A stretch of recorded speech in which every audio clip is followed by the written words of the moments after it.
Hi, I'm Jerry Sumney, Professor of Biblical Studies at Lexington Theological Seminary, and I'll be leading this course on the Bible in Lent. Lent is a rich season that ushers us into the moment in the church calendar when we remember the central features of the Christian message, that is, the death and resurrection of Christ. This season should help us understand and appreciate these events, or we might even say a single event. The writers of the New Testament see the death and resurrection of Christ as really a combined event, and you can't understand the death without the resurrection, and you don't understand the resurrection without thinking about the death of Jesus. And so we'll be thinking about, or getting ready to think about, what those mean. This season should also help us understand and appreciate the way that we need those events of the gospel. Now, for those of you who took the class on Advent, this class will be a bit different. If you'll remember, that class was titled The Gospels in Advent.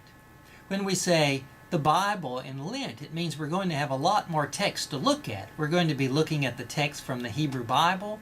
We're going to be looking at the text from the epistle, as well as the text from the gospel. So we're going to have to move a lot faster. If you thought that we didn't have time to linger over text before, this time we're going to have to move quickly. It means that we won't be able to examine them quite as thoroughly, but still we're going to do our best to understand them in their original setting.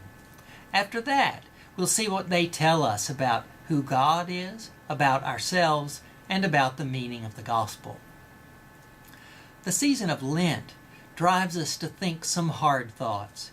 It tells us to put our lives in new perspectives, in fact, in some pretty uncomfortable perspectives. But it points us, when we think about those things, to the necessity of Christ's death for us, another thing that we're not all that comfortable thinking about.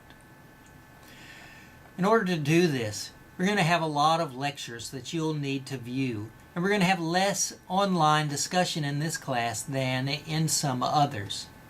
I'm also going to post some resources on the course page that I hope you'll find helpful. I'm going to post more there than you're actually going to need to use for the class, but they may help you with your final project, and I hope you'll use them as you think about what to preach and teach throughout this season. Your discussion requirement is different in this way. There will be 2 discussion sessions. You'll participate in each in a different way. In one of those sessions, you'll read a commentary on a particular passage, report what that commentator says about what the passage is about, what its themes are, what the main issues are, and then your colleagues in the class will comment on what you have said. In the other session, you won't be doing the reading. You'll be the one who simply comments on what others post about what commentaries say. So in the first part, there are 6 commentaries that get read, and then we'll have everyone commenting on how those compare to one another. For the first reading or discussion session, the reading will be on John 4, 5-42, the story of the Samaritan woman that Jesus speaks with at the well. The second discussion group will be about John 9, the story of Jesus healing the man who was born blind. I'm going to let you self-select. That is, half of you will get to read on John 4, half of you will read on John 9 and report to the rest of us. Here's the way it's going to work. The first half of you that tell me what your preference is, you get it. Okay? The others will have to be assigned. So if everyone signs up immediately for the story about the Samaritan woman, then the first 6 or 7 of you that sign up for that text will be the ones who read it, and then the others of you will read from John 9. So, if you have a preference, you need to get it to me quickly by email. There'll be more about how to conduct yourself during the discussion in the syllabus, that is, what your responsibilities will be during each of those kinds of sessions.